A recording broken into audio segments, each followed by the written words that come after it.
যে বাচ্চাটা মাশাল্লাহ কয়েকদিন ধরে খাইতে খাইতে ট্রেন হয়ে গেছে।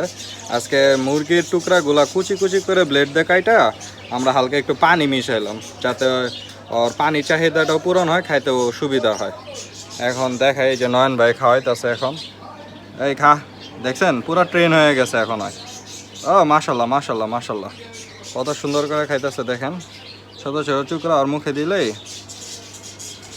ওই গন্ধে গন্ধে খায়া ফেলাইতেছে। আগে স্মেল নাই বুঝছো, হ্যাঁ হ্যাঁ, স্মেল নিয়ে দেখা যায় জিনিসটা কি, যখন খাওয়া যাবে তখন মুখে মুখে নিয়ে নেয়। একটু অন্ধকার, কারণ পেঁচা বা ইগলের বাচ্চা তো এটা আমরা এখন কনফার্ম না কিসের বাচ্চা হইতে পারে, তো এর জন্য একটু অন্ধকার রাখছি।